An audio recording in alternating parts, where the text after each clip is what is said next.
take a seat while I bring the heat.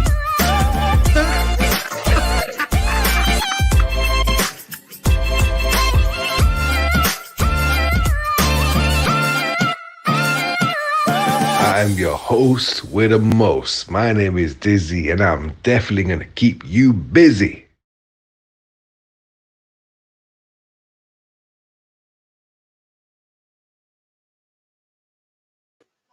Good morning, good afternoon, good evening, wherever you are in the world. Welcome to Sit Down Sundays with Dizzy. And this week, who's bringing the heat? We've got somebody who's been on the show before, Dr. Ambika. Let me bring her in 1 second. Here we go. Good morning, good afternoon, good evening, wherever you are this time of the year. Last time you were in Zambia. Are you still there? I am still here. Well, hey, how's it going? It's, you know what? I have had the most unbelievable day of my life, purely because since yesterday, I wasn't sure whether this show was going to be possible because we've come away to celebrate my brother-in-law's 40th birthday. And it's actually thanks to him that this is possible. So our big birthday greetings to Mitesh, and thank you for making this show possible today with his laptop and his. I feel like a pilot having this thing or device and stuff. So can you hear me okay? I can hear you loud and clear, and happy 40th to Mitesh, and thank you so much for making this evening possible. Yes, well, I'm so excited about the subject you said. When you sent me that message of the breakdown, I was like, wow, conscious parenting. Because I'm a new parent. I'm 5 years in parenting. And I think it's such an important subject. It's not talked about enough. I think new parents, I like how you said the birth of a parent it's a great topic. So before I go any further, because this show is about transformation, there's a song that World Transformation Organization, they got in touch with the lady, and she created this song. And I think this song encompasses what world transformation is about, and it's about dreaming, but how big can you dream? So I just want to play this because that, for me, it is the epitome of what we're here to do, and the long and short is we want to make the world a better place. And that now is the time where, if you want to make a difference, now's the time to do it, because the world is in turmoil for many reasons. And I think if we have an ability to shine a light, then now's the time to do it. So let me play the song. And then when we come back, ladies and gentlemen, I want you to think about parenting and how we can do it. Because I tell you what Dr. Ambika shared with me, some little nuggets. I was like, wow, this is exciting stuff. So we'll be back right after this amazing song. This is a message for everyone who is listening. Hearts and minds connecting, building a world community. This is the moment the people are coming together. Spirit of transformation, reunite in the meaning of we. What is the biggest thing that you can dream of? What can you do to make it true? Well, Transformation Day, let's make a difference. You for me, and me for you. This is the moment, the signal, the klaxon, the ringing, the alarm to awaken, to ignite the passion within. Ready for changes, the spirit is stirred and shaken. are primed to awaken. New chapters for us to begin. What is the biggest thing that you can dream of? What can you do to make it true? Well, transformation day, let's make a difference. You for me, and me for you. What is the biggest thing that you can dream of? What can you do to make it true? Well, transformation day, let's make a difference. You for me, and me for you. We can dream bigger. We open our eyes 'cause we forgot that we could see.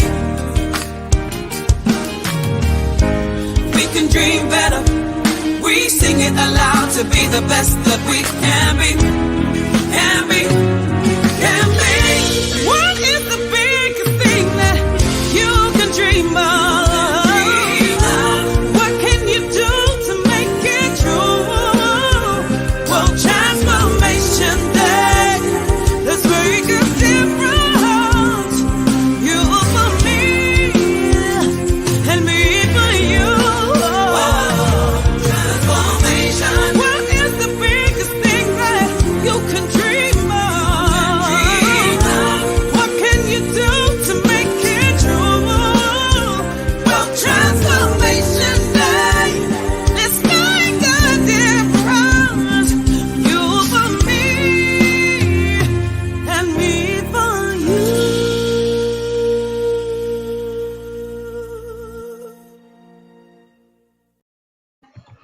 You know what? I just love that song. I love it. I love it so much. And normally it makes me cry because if I start telling you why, I'm going to end up crying. It's that amazing because I've been dreaming Whole song. I've been dreaming for so many years of doing what I'm doing right now, and I'm in a position where I can actually make it happen.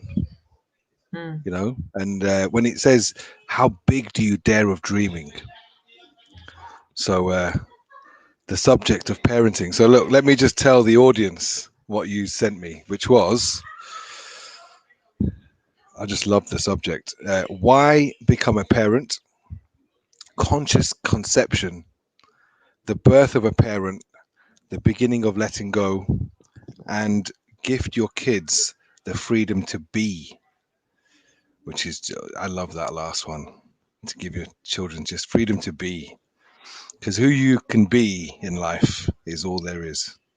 Mm. Who are you being? So Dr. Ambika, welcome back. When it's funny, I said to Sue, who can we have on for parenting? I said, I want to talk about the beginning of parenting, which I like. I've never heard conscious conception before, but I'm sure you're going to tell us more about it. So yeah, welcome back. Have you been Thank you okay? so much. I am really well, thank you. And we're actually coming towards the end of our stay in Zambia with everything opening up in the UK, and we'll be making our way back to that end of the world, to the Northern Hemisphere. And I'm so glad and honored that Sue suggested me for this talk, because it really is a big area that I've been delving in since becoming a mom. Yes. And actually, even I guess prior to that, just the whole conception process, because it took us about 3 years to conceive after our miscarriage in 2013. And the unraveling, the unbecoming, the unfolding, the diving into spirituality has really just, I feel there's so little that is known on the subject, because we're so given into our sensual desires and our misconceptions and lack of education, that the fact that you're doing a month on parenting to bring awareness and to really stand in transforming people and families is truly amazing. Thank you very much. Well, the reason that it came about is obviously in the UK, everyone's on summer holidays. So if your parents are with kids, you know, I've always, I never thought I'd end up like my dad. You know, when you're a child, Me as I grown, I was quite a rebellious kid, and I thought, there's no way I'm going to be like my dad. Hmm. But as I got older and I discovered my purpose in life and what I wanted to do, I realized I'm going to be exactly the same. But how my father has served one community, I said to him, I said, I'm going to serve the planet. I'm not going to restrict it to one race or one culture. I'm grown up in the Gujarati culture, so my father has been the president of the Hindu community in Preston. My Right. father-in-law is the community leader in his area. So both fathers are role models, but as far as a segregated society is concerned. But I said, look, I want to do the whole world. So here we are. So, and look, like yourself, I'm a new parent, and I think it's something that we don't really get taught, and we learn subconsciously from watching what our parents do, and you end up doing the same things. So Exactly. let's talk about the first subject, which is you said was why become a parent. I mean, Yeah. I'll share my why I become a parent. I got to my 30s and I thought, you know what, I want to start a family. And I chose a woman when we talk about law of attraction, I looked at all the qualities I want in a woman at that time. As a mother, I wanted someone who's going to be a good mother to my children, and I found the one very, very easily, and Amazing. she's amazing. So why become a parent? That was my choice, as in I was ready to become a parent. Yeah. But I want to hear your take. That's so great. And it actually such a big reflection point in our lives that we give very little thought to or think, right? Oh, I could just about To hear choose. you.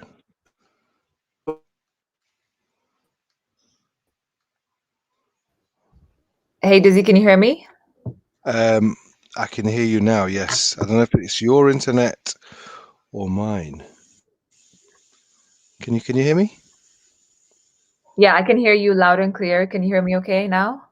Yes. Go ahead. Let's try again. Okay. So, uh, back to what I just shared. All too often, human beings think of having kids or making a family for the wrong reasons, which is typically what in spirituality we say the ego-driven reasons. But ego, I Mm, don't mean pride. I mean it's that false identity, which is constantly yearning to belong and wanting more. That we mm, then, okay, kids will be the ultimate sense of accomplishment, the ultimate sense of completion. And so it's either to create a family for that one intention, right? Or it's social conformity. And social conformity sounds like a negative thing, except all human beings are geared towards social conformity. Psychologically, we yearn to belong. And so we will, at all costs, try whatever it is to avoid being the sore thumb sticking out in societies or being the odd one out. And part of the societal norm is having kids. You get married, you have kids, and then you create your family and go on and so forth, right? Everyone else is having kids. So you definitely don't want to be the the odd uncool one kid out. on the block, right? Or to create something that's yours. And that's a big one, right? We often can label kids as ours, my creation, a sense of entitlement, except they're not. And we're Mm, going to come to that later on in the talk. But these typically become the reasons why we have kids. And actually, studying ancient wisdom and even in the Vedas, when we talk about, well, taking a step back, it's not even about why have kids. It's actually why get into the physical act of procreation at all in the first place. And that only serves one purpose, or was intended for one purpose, which was for procreation, exactly like nature does, right? You see plants, you see animals, they will all procreate, or they will all connect. The male and female species connect, and new life comes into existence in that space. And human mm, beings were created the same way, except at some point we started indulging. We shifted from the spiritual being and the spiritual identification to the physical identification, the individual identification.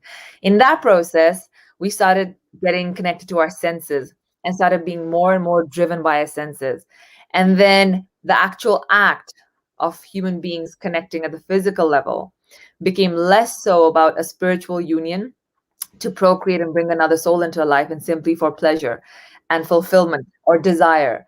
And in that process, kids would get born or do get born in an unconscious manner or in a way where they're not actually wanted. And sometimes are wanted, but then parents aren't actually fully present to, okay, now what? We kind of tick the we're pregnant box. How do we do life from here? Or we finally had a kid. And then what, right? We still have all our other demands, our jobs, our titles, our whatever other accountabilities. And then the kid almost becomes like a burden and something we have to put up with and we have to work around. And therefore, the overwhelm comes into existence.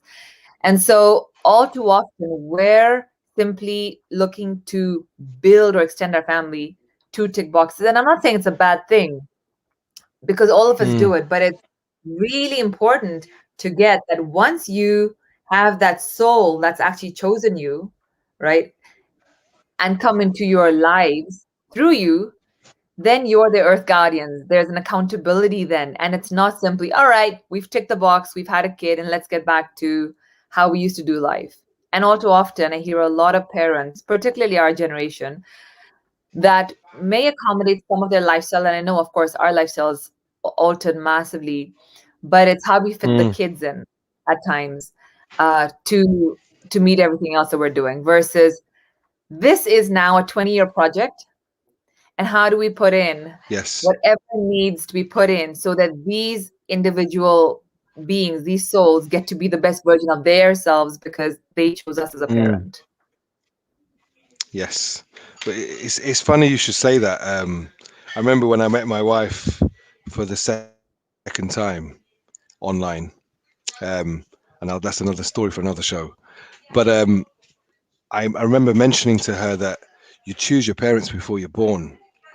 Yeah. And she looked at me like I'm some kind of alien. And I was like, she said, what are you talking about? I said, look, you have to understand as a soul. If you can't understand what a soul thinks, you right now, if you think you're a physical being having a spiritual experience, you're not going to be able to relate. However, if you understand from a spirit level, you have to go beyond your body and materialistic things in order to be able to even relate remotely to what a soul can see. And the Dr. DeMartini calls the soul the spirit of unconditional love. Yeah, because it is, it's from the highest order. And if everything is love, then you can't say no to anything. It's the highest degree. So I love that. Choosing I'm not going to lie, being a parent has been so challenging for me. Having a partner who's very, very differently seeing things to myself. I personally have been studying human behavior for 25 years. So for me, having a child was so exciting because I've been studying human behavior. Now I've got my own little human to study and to watch his behavior. And but I wasn't coming from a place of wanting to steer him where I wanted. I understand how people become who they are. I understand patterns. I understood that from 0 to 7 are very important years, and you can teach a child anything. Their basis of life it's a fresh concept, and they just believe everything because anything's possible for a child. They're fearless, and I think for me, I when we said we were going to do parenting, like last month we did relationships, and the selfish reason for these talks is I benefit personally. So I wanted to benefit my relationship, and I can tell you, hand on my heart, my relationship is better this month than it was last month in every possible way. My relationship to food. So thank you for your contribution to my life. And thank you to everybody who's made this possible, because you can, if you take action on what you want to do, you can make it work. So why become a parent? I'm hoping that people watching, whether you're watching this as a recording or live, make sure you make some notes. Yeah, I've got my book here. I've got my book Yeah. because look, if you write things down, you take it in more. That's what I've learned. And Dizzy, So, I want to add one thing there around why become a parent, which I think is beyond the reasons, is the actual lived experience of it. And when we had our miscarriage in 2013, we got pregnant soon after we got married. So I was like, okay, I didn't think much of it, and I'd spent a decade doing my doctorate in gynecology and obstetrics. I'd seen a number of women, numerous women over the 10 years, deliver babies in the hospitals, etc. And so us getting pregnant just felt like, okay, that, it is what it is. Yay, awesome. And then 3 months in, we had the miscarriage. And the miscarriage was perhaps the most physically and emotionally the biggest traumatic experience of our life. mm, And then what happened in the following 3 years was then trying to become a parent. And it never became more apparent to me until until I would say the end of year 3, when I got really, really present to why am I feeling so desperate, or rather helpless, to have a kid? And year 1, we would try, and then nothing happened. And month on month, when my menstrual cycle would kick in, I was like, oh crap, we failed again. And every month, I felt worse and worse and worse, and lesser and lesser of a mm, human being, a woman. What's wrong with my body? I've seen hundreds of women have babies in the hospital in front of me, worked with them, and something's not right. And then my husband would go, and he's loved kids. He probably wanted kids 100 years before I did, mentally, or thought I was ready to have kids. So he would go and get all the apps and the ovulation strips and be so proactive. And that made me retract even more, because I felt, how messed up must I be that I need to even entertain these kind of gadgets for something that's so natural and so simple. And then ultimately, we finally got all the tests done. Everything was fine. And we got a scan. And in the scan, we found this golf ball size cyst on my ovary, which was impeding fertility. And we got that removed. And in that process of healing, somebody said something to me, a really dear friend. And she said, why do you want to become pregnant? And I said, because I just want to have kids, right? Enough already. And she goes, well, how about you shift the attachment from being pregnant to becoming a parent? And you can become a parent through multiple ways. You don't need to naturally conceive. You could go IVF, you could adopt. There's the world opens up, mm, multiple options. And in that moment, I think for the first time ever, did I actually choose to be a parent rather than choose to be pregnant, because it was the only measure of success for a married woman in terms of accomplishments after mm, one gets married. The next rung of the ladder, as per societal accomplishments, was get pregnant. And when I gave up the attachment to being pregnant and stood in, all right, I choose being mom. And then she got me present to something else, which was I was coaching and had been coaching for 7 years already. And she said, consider you already are mom to us and so many others that you coach. And it just mm. moved deeply, because I could just finally acknowledge myself and embody the being of mom. And then, even though we got approval from the NHS to go down the IVF route, and we were somewhat starting the process, miraculously, we conceived naturally. And I think letting go of trying to Mm. become a parent in a set way to meet set criteria that, again, society, mass, and media create for us, and just allowing the universe to flow through us gave us access to just abundance. Well, I can relate to the miscarriage story. Myself and my wife, we had my wife had I think three of them, and it was like you said, it is devastating physically and mentally. Um, However, we found some empowering meanings Yeah, through the way, and I said to her, I said, look, the everything I've done in every course that I've ever learned is for me to use that right now. And there's been so many crisis moments that I've had in my life where I've thought the reason I've done all this work for all these many years is to use it right now, because seminars and courses are tools, yeah, and it's a case of, look, are you going to use the tool? Because everyone's gonna go through stuff. Yeah. Every parent.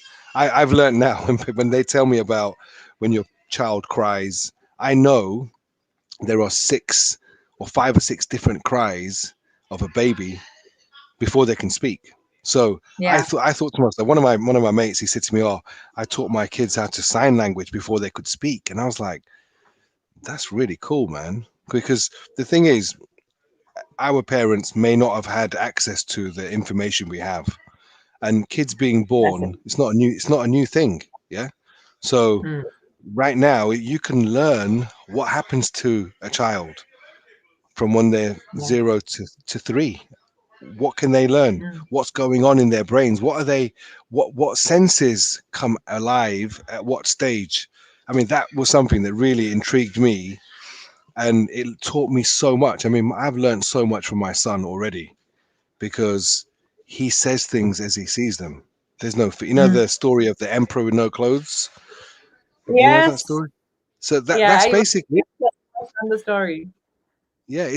I mean, it's in my book actually. I mentioned that story because children are that innocent and they say things as they are. And if you're not looking too happy, the child's going to say, "Excuse me, you don't look happy." Oh no, I'm Yeah. fine. Well, your face doesn't show that, mate. Yeah. 100%. They're such a mirror of truth, and Oh. that's something I want to touch on slightly later. But I do want to circle back on your point. One, everything truly is a blessing. If we just trust the universe, we get everything's a divine Mm, intervention, which truly was for us.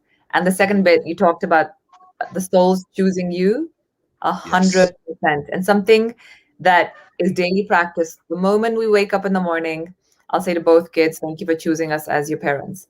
Uh, Mm, every single day. And it's so, and it gets us present to there's something grander than mm, our everyday individual drives. Like there's a mm, cosmos, God, whatever you want to call it, supreme powers that keep us all connected. And that beyond what our mind is seeing or thinking or understanding, there's a spiritual being. And that level of connectedness is really powerful to really mm. bring awareness to. Oh, 100% agree. I mean, I can't believe we're talking about this because this is something I've talked about for years with lots and lots of people, and to be now sharing this conversation with the planet. Oh, it's just a dream come true. How are you enjoying parenting? How old are your kids? Sorry, as well. So Kanea is 4 and Soham is 1. Oh wow. So Yeah. that's a beautiful age for my son's just turned 5, but Nice. he between 4 and 5, it's like he's aged about 5 years Yeah. between Yeah. 4 and 5. It's just beautiful. The moment Okay. Soham was born, I relate to Kanea now as a teen, even though he's only 4. But in front of a newborn, he's just so big. And so the expectations have gone sky high. And I have to keep reminding myself he's still single digits. He's only 3. And now he's only 4. Right. So excuse him if he can't take out the trash or do whatever. Okay. So the second, are you happy with point 1, or do you have Yeah. more to add? Okay, so this one I loved. I was actually, I thought it was conscious parenting, but when I looked at it, conscious conception, which is even hotter than conscious parenting. Conscious conception. Wow. Tell me about that. So one of our dearest friends, Edinoba, who I think started working and delving and studying into spirituality at the age of 13, um, gave us the greatest piece of advice when we were in our just before we got pregnant with Kanaya. And he shared with us wisdom from his guru, who is BT Swami. And BT Swami has done a series of books called The Spiritual Warrior. And in one of them, which is the second volume, which is From Lust to Love by BT Swami, Spiritual Warrior, highly recommended.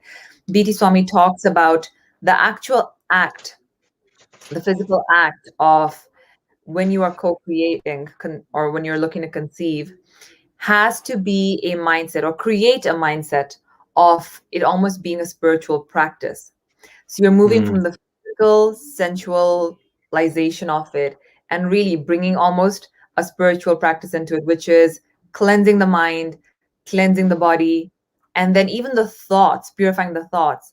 And for most human beings, that concept, the first time he mentioned it, it sounded so alien, right? But he said that's bringing intentionality. Even playing meditation music or some spiritual music in the background that really is allowing that act of coming together, the physical act of coming together, to be a spiritual union where you are channeling divine energy into the body. And in that process, really calling upon a conscious soul to choose you as its conscious parents, as its earth guardians. And it never left us and we shortly got pregnant after that. And we always said to him that piece of advice, and at that point we didn't have BT Swami's books, it was simply Edward's guidance to us. And then on our following anniversary, he gifted us that book. And I just love it. But it's not just at the point of conception, it's the entire pregnancy where I took on meditating every single day. I did this, my first ever guided meditation, which was Vishen Lakhani's, the founder of Mind Valley. He has a 6-phase guided meditation. I did that every single day. And it's powerful because it just cleanses the entire energy and keeps you so present to this moment.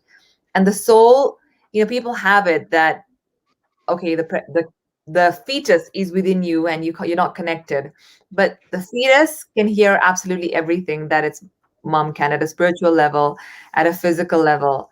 And science has proven that. Studies have shown that. And to allow that entity within you to really truly experience its own divinity, which it's most connected to, more conscious than you are at the mother level, is really amazing. And so that's what I mean by conscious conception, which is a practice where you bring your whole self to that moment as a mom to be, as a dad to be, or parents, right? And really just allow the soul to come into your life and then nurture its divine energy through the 9 months before it exits you or comes out through you. Yes. So, when you see babies, really small babies, and they see adults, and you can see they can acknowledge. So, I've always had this thing where they must know things as a baby, Yeah. but they can't speak. So, they can't really communicate what they know. And what do you think about that? Is there any truth? Do you think they know more than we think? 100%. And I have this point actually as one of my key takeaways, but I'll share it over here.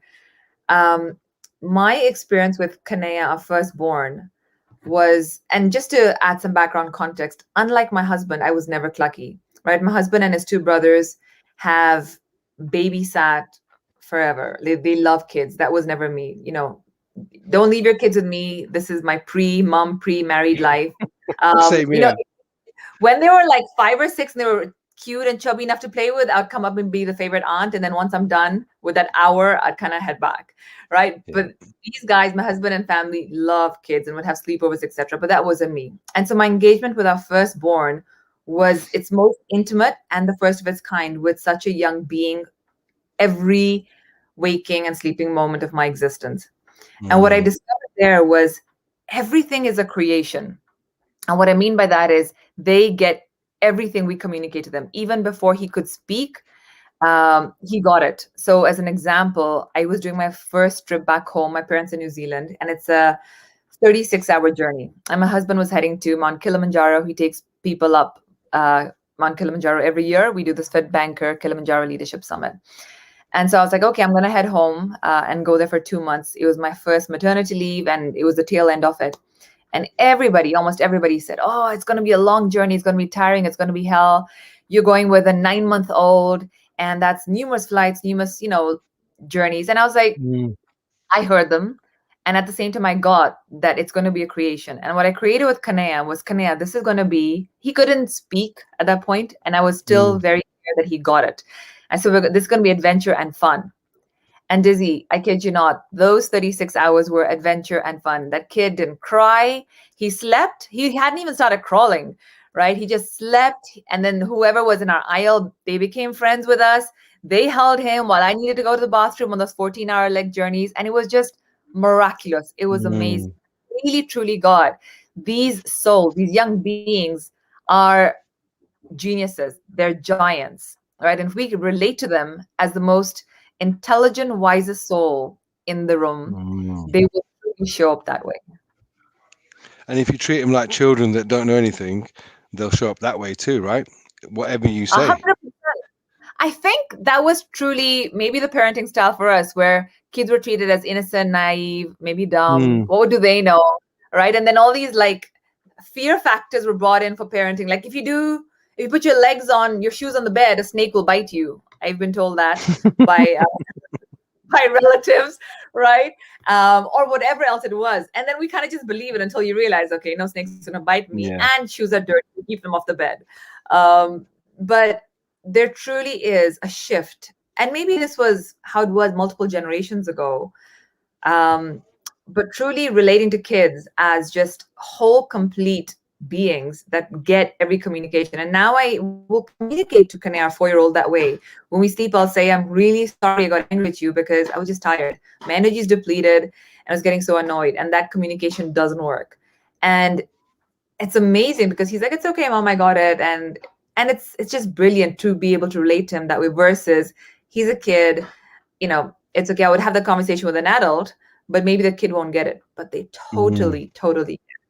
And of course he speaks, so it's not, answering your question directly, but going back to like whether they get our communication in their pre-speaking days, 100%. Perfect. Well, look, I'm going to take a little break because we've been on for 37 minutes. I'm going to put on the World Transformation video because this is about saving children as well. The cause behind this organization, I think, is important. So for those of you that are watching this recording or live, let's show you what we're doing, World Transformation. So we'll see you back in 6 minutes. This is a personal appeal to all our friends and family around the world. In April 2018, we launched World Transformation Academy right in the heart of the slum in New Delhi in India. On a regular basis, we have both the slum children and their parents being transformed with sessions of life coaching, yoga, and meditation. Regularly, up until now, we have between 500 to 600 people attending these sessions every month. The cost is approximately about £1,000 a month. Our vision is to expand this to all slums around the world.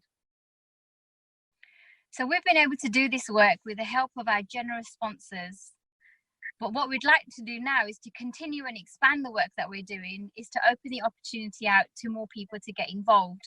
So if this is something that you would like to get involved in, please connect with the World Transformation Organization, or you can make a donation, whether it's a monthly payment or a one-off payment, using our Just Giving link. Did you know over 65 million people live in slums all over India, and 6 million of them are children? There are more rapes and suicides in slums than anywhere else in India. We want to impact these figures with your partnership. So we really need your help right now.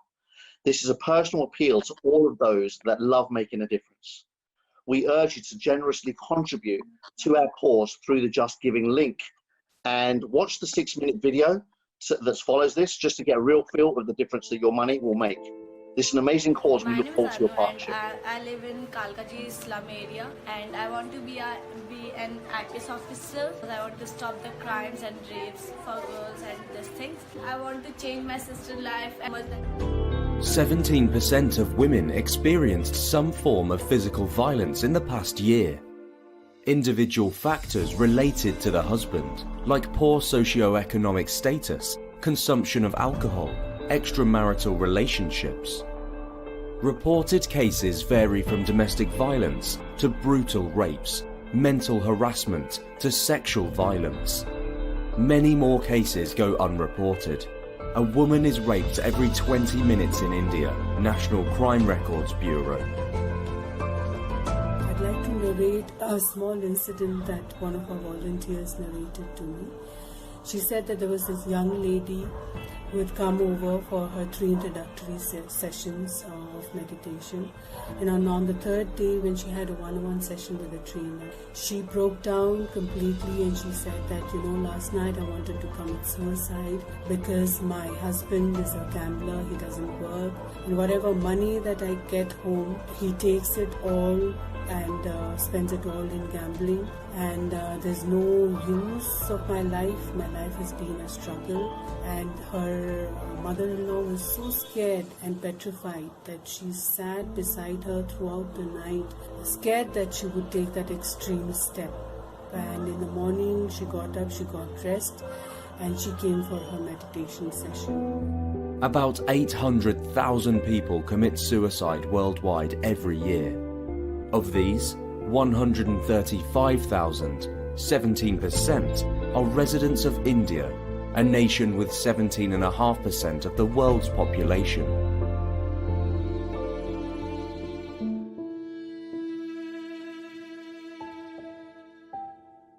Almost 6 million children live in the slums of India and has the highest rate of child sex ratio.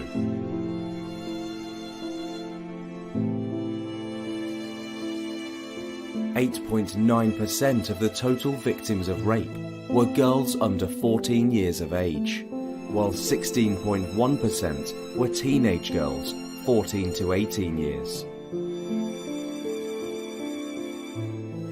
Over 65 million people live in the slums of India. Slum dwellers usually earn $1,900 a year.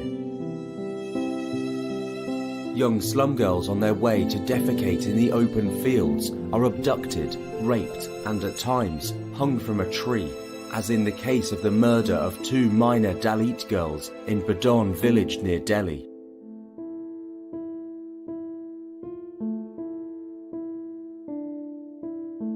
Since the launch of its personal development school in the New Delhi slum, World Transformation Organization, through its regular life coaching, meditation, yoga, and motivational training, has started to transform the lives of slum children and their parents.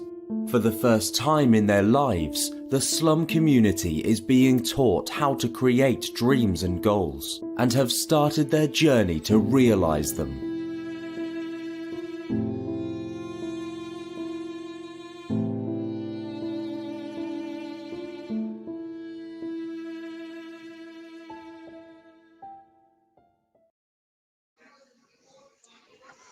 Always a serious subject to make people aware of all the children that are suffering. So, the birth of a parent.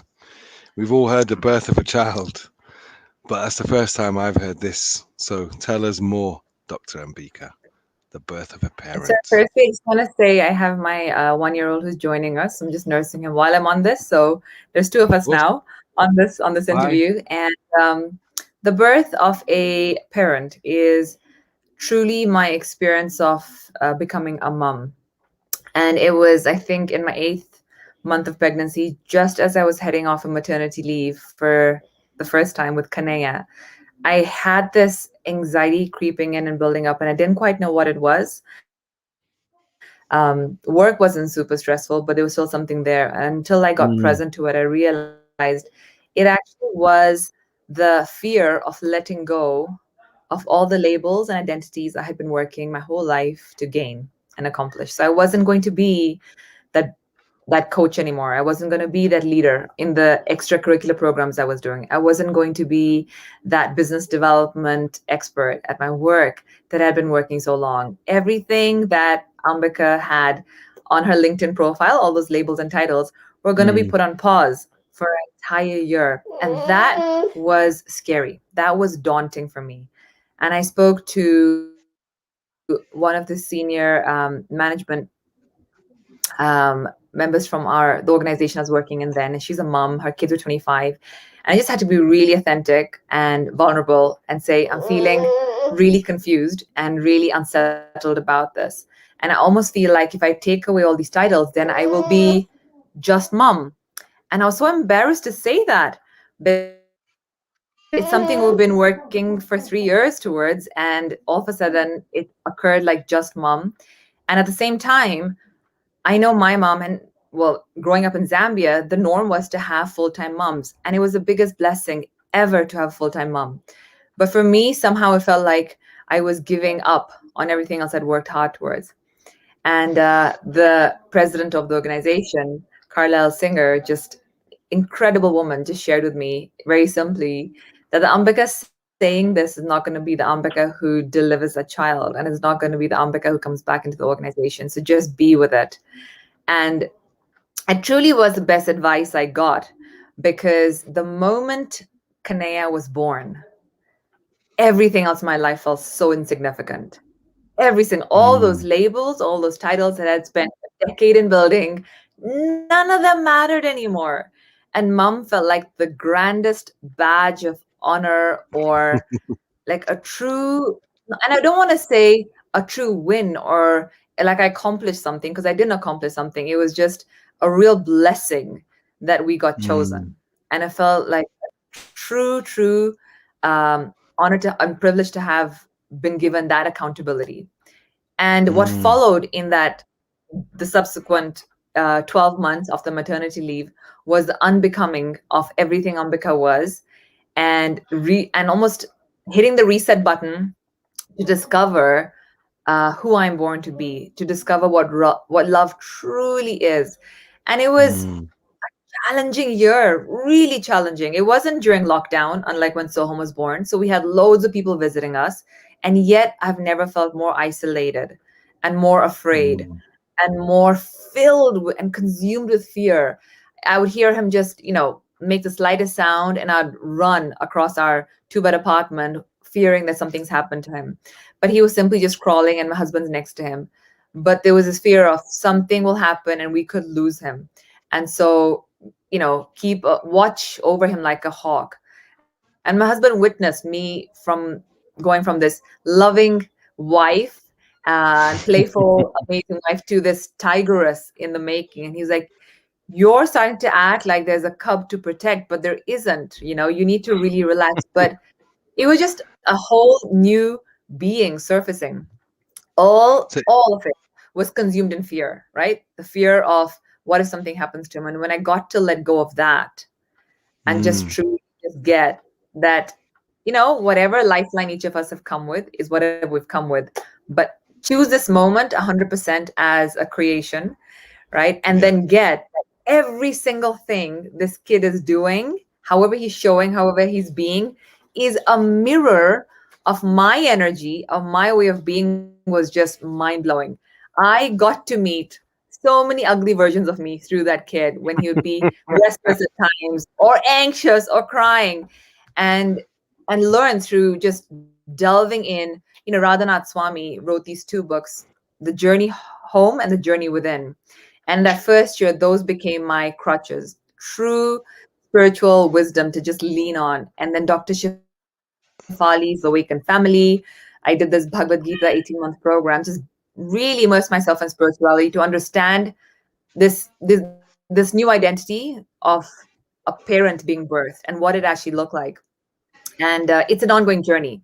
It truly is an ongoing journey. But Dr. Shefali says it best. We need a license to drive, right? We need licenses to start businesses. We need permits to get stuff done.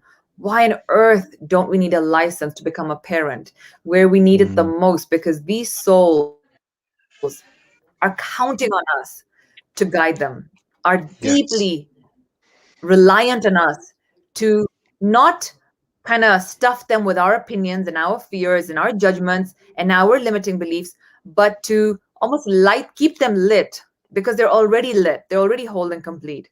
How do we keep them knowing that they are whole and complete, that every one of them is a genius? That's work for us to do on ourselves. And that's important, right? And therefore, we truly are birthed in that moment when that being comes through us, or whether we adopt children or go through whatever processes. The moment we become a parent on that piece of paper, our new chapter begins, because a new us is born. Oh yeah, I mean, I remember the day my son was born. My wife and I had gone for hypnobirthing because she wanted to go natural, and I was the other partner. We met up with all these other. We did about two or three weekends of learning the breathing and going through the whole system.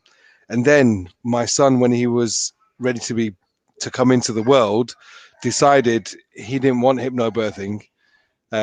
He was going to just change everything, and he was in breach. So she had to have a cesarean. She had to have a C-section on an emergency. But that she obviously she had to stay in the hospital. But that day when I left the hospital, I knew something was different. I couldn't explain it, but I went home at 4 a.m. thinking, wow, I'm a dad now. I've got a responsibility. And it kind of hit home. And my wife and I have very different ideas of the world. So parenting has been challenging. I'm not going to lie. It's the most challenging thing in my life. But I know that the more you're challenged, the more you're going to grow. So I know there's so much for me to learn within this journey of my son and my wife and all of us as a unit, because that itself, we've got so many different ideas, and to marry the two and engage that with a third person. So I'm so grateful to have you on the show today. And I reckon we're probably going to have to come back, because we've covered 51 minutes and there's still loads of stuff I want to talk about. I mean, so much more. Yeah. And I think, you know what, maybe I don't know if you're free next week. Do you want to do another session next week? Because we're close to the hour. But I'll tell you what I'll do after we finish this show. I'll message you some specific questions, because I might as well be selfish, because whatever I'm going through, other people are going to be going through it. It's a given. Everyone comes into parenting, and I think I'm in a unique position where I can share with the planet. My success has been very, very it's almost like godsend. In the last 15 months has been miraculous that I'm in a position where I can share. And I love what the fourth thing, that your fourth point, gift your kids the freedom to be. Because that, I mean, I've made it, I made a point in lockdown. In my head, I had this story that I had to spend minimum of 3 months with my son without my wife, in order for me to show him what I want to show him, which is possibilities. I want to show him that, listen, there's no restriction on life. You can be whoever you want. You can do whatever you want. And at the moment, I love the analogy. He loves superheroes. He loves Wonder Woman. He loves Superman. He loves superpowers, and he understands. I mean, I remember one night I was telling him, I said, look, I want you to tell me what you can see when you close your eyes, because that's not something adults do.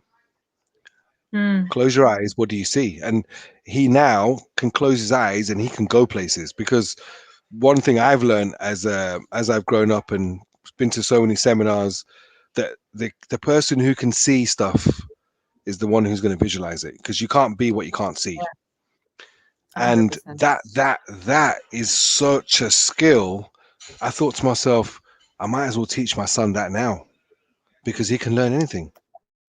Once you learn to visualize and see, I mean, he sees magnificent. I mean, it's the hilarious thing is, because he's 5 now, we have conversations in the car, and we came up with problems, and he'll come up with solutions, and it's like, that's a really good idea, mate. High five, Jaden. You are the man.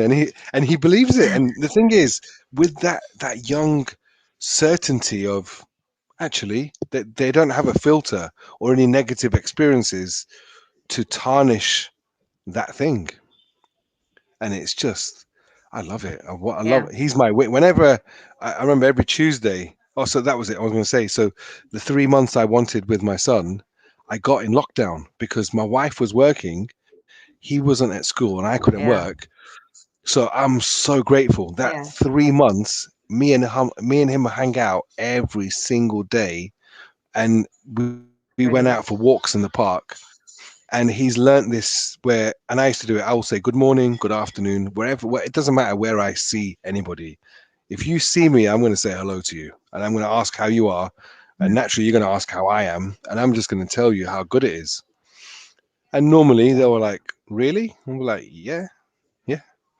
And then obviously we share what there is to be grateful for, because you know the planet is amazing. So tell us the gift of your kids to freedom to be. So I think there's so firstly, it's so important to get something that most people will be uncomfortable. It's uncomfortable pill to digest, but kids don't belong to us, right? And the part of us that has it, that they belong to us, is a part of us that really creates limiting beliefs around them. They come through us, right? And we are the earth guardians. But yet, all of a sudden, the moment we become parents, we feel we own them. And therefore, to fulfill on our own completions, we want them to replicate some version of what we didn't do or did do or want to do or need them to do to make us feel validated. And going back to right at the beginning, Dizzy talked about how you never wanted to be your dad and somehow now feel like you are your dad, except you want to do it at a global scale. Why that is because, and most couples find the greatest amount of friction just as new parents. It's an uncharted territory, and you don't even know you're going to experience it. My husband and I go through this ongoingly and all the time, and now we get why we are there and why the tension arises is because those first 7 years of our existence, we've built the framework. That subconscious identity is there, and we don't realize we are those individuals until you're a parent. And yeah, you see it in relationships, but it goes to a whole different realm when you're a parent. You then become your parent.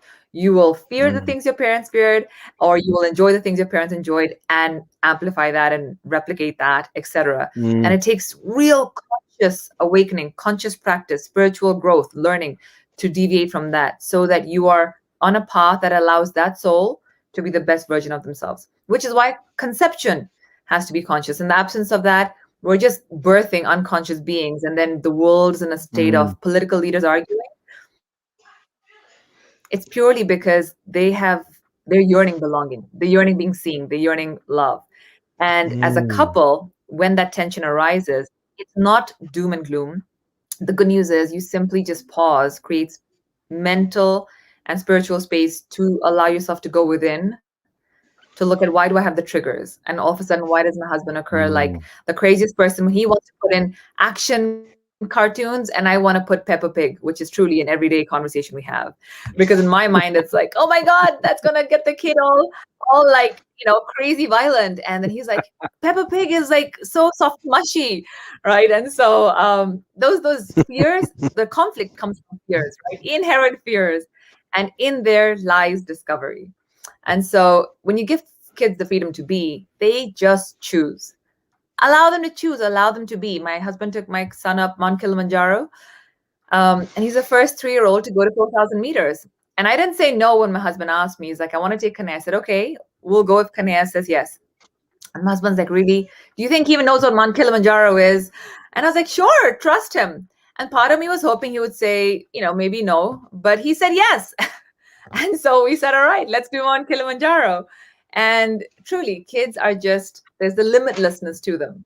And then there's so much more on that. But when we can create each moment, going back to my New Zealand flight experience, or when we do treks with them, or whatever, they are adaptable like the river. They'll just flow with whatever goes. And that's amazing. There's so much to learn from them. Would you say if